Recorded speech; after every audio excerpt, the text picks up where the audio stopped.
அனைவருக்கும் வணக்கம். வருகின்ற ஏப்ரல் மாதம் 23/4/2026 அன்று தமிழ்நாடு சட்டமன்றத்திற்கு தேர்தல் நடைபெற இருக்கின்றது. எனவே பொதுமக்களாகிய நாங்கள் அனைவரும் நல்லாட்சி மலர்ந்திட, நாடு நலம் பெற, நல்லாட்சி மலர்ந்திட, ஏழை எளியவர்கள் வாழ்ந்திட, விவசாயிகளின் வாழ்வு முன்னேற, நேர்மையான ஆட்சி, ஊழலற்ற ஆட்சி, உண்மையான ஆட்சி, மக்கள் பணத்தை கொள்ளையடிக்காமல் மக்கள் பணத்தை மக்களுக்காக வழங்கி நல்ல திட்டங்களை கொடுத்து மின்கட்டணம் உயர்வு, பத்திரப்பதிவு, வீட்டு வரி, அப்புறம் சொத்து வரி, இது போன்ற பல திட்டங்களை எல்லாம் தீட்டி மக்கள் பணத்தை கொள்ளையடித்து மக்களை சுரண்டி மக்களை ஏமாற்றி வாழுகின்ற அரசு இல்லாமல் நல்ல தலைவருக்கு, நல்ல மனிதருக்கு, மக்களுக்காக உழைத்திட தன்னை அர்ப்பணித்து கொண்ட மாபெரும் தலைவர்களைப் போல் காந்தி, அண்ணா, நேரு, காமராஜர் போல் அந்த வழியிலே வந்து அண்ணாவின் பாதையில் வந்த புரட்சித் தலைவர் எம்ஜிஆர் அவர்கள் தோற்றுவித்த கழகமாம் அனைத்திந்திய அண்ணா திராவிட முன்னேற்ற கழகம்.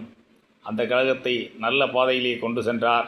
அவருக்கு பின்னாலே அவருடைய இல்லத்திலே ஊமைகள், செவிடர்கள், இது போன்றவர்களுக்காக தனது இல்லத்தையை விட்டு கொடுத்து அந்த பள்ளிக்கூடத்திற்கு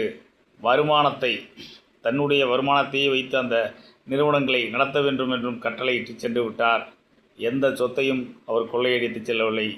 மக்களுக்காக தான் வாழ்நாள் பூராவே உழைத்தால் மக்கள் நலம், ஒரு படத்தில் கூட பாடுவார், மக்கள் நலம் மக்கள் நலம் என்று சொல்லுவார், தன் மக்கள் நலம் ஒன்றேதான் கருத்தில் கொள்ளுவார் என்று. அதுபோல் இல்லாமல் பொதுமக்களுடைய நலத்தை, நாட்டின் நலத்தை கருதி உழைப்பவர்களே, வாழ்ந்தவர் கோடி மறைந்தவர் கோடி, மக்களின் மனதில் நிற்பவர் யார் என்ற பாடல்களுக்கெல்லாம் இணங்க வாழ்ந்து காட்டிய வள்ளல் பெருந்தகை புரட்சித் தலைவர் டாக்டர் எம்ஜிஆர் அவர்களின் வழியாக புரட்சித் தலைவி அம்மா அவர்களும், அதன் வழியாக எடப்பாடியார் அவர்களும் இன்று